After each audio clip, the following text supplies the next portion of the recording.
Well, nobody were hurt because the liaison office was already emptied after January 31st because of COVID-19. But the situation itself is very serious because today marks a very groundbreaking escalation from North Korea. For the past 2 weeks, Kim Yo-jong, the sister of North Korean leader, and some other statements from Pyongyang have been warning that if Seoul doesn't make enough gesture to ban the anti-regime leaflets, they will take some measures. Although South Korea has been taking action to ban, investigate, and punish those NGOs, mostly run by defectors, the North Korean government said that it was already too late and that it was insincere. And today they blew up the liaison office as Kim Yo-jong already had warned on Saturday. It's serious because right now there is a reasonable expectation of more provocation coming out of North Korea. The previous statements had warned not only the blow-up of the collapse of Inter-Korean Liaison Office, but also that Kim Yo-jong had the power authorized by the Supreme Leader Kim Jong-un and instructed that the next move will be made decision by the General Staff of the North Korean Army, which means that there may be some imminent North Korean military provocation coming up. And how much more serious could it get? What sort of provocation might that be?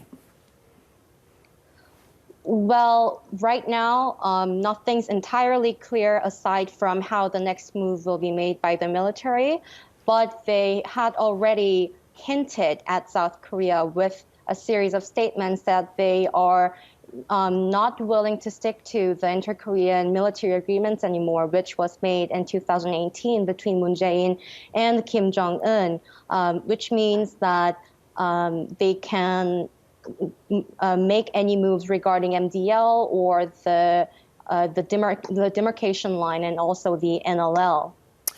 What do you make of the fact that, in fact, Kim Jong-un's sister, Kim Yo-jong, has been the one issuing these threats? What is her position now, do you think, within the family hierarchy?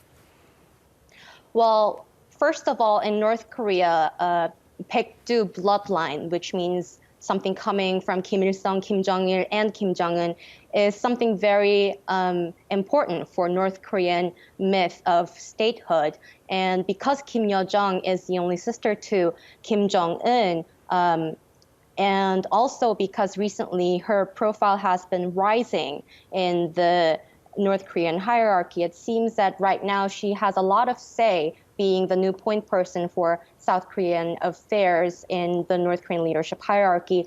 Until March, although it was already interesting that Kim Yo-jong started writing under her byline the statements coming out of North Korea. In June, Kim Yo-jong's statements started to make it into Rodong Sinmun, which is a newspaper for domestic consumption, which means that in the North Korean leadership and also from the perspective of the North Korean public, Kim Yo-jong's voice is having more power inside North Korea. But not in any way challenging her brother's power.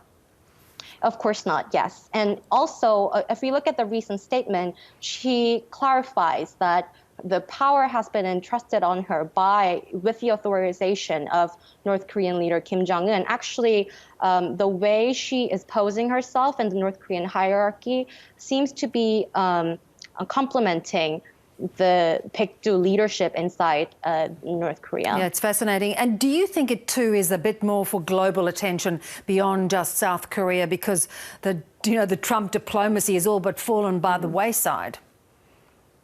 Right. North Korea, they are very good with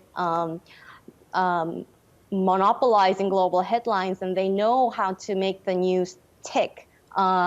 Right now, it seems maybe North Korea wanted more attention, and the blow up of the liaison office is definitely a very good photo op for everybody. But I think maybe although the blow up of the liaison office itself is not relevant to the US-DPRK relations, it can still send a message to Washington that whatever, how many photo ops there were, how many goodwill gestures there were in the past, they can already withdraw and just make something as symbolic as liaison office collapse. Yeah, so all bets are off. Great to get your views on this. Thank you so much for your help. Thank you.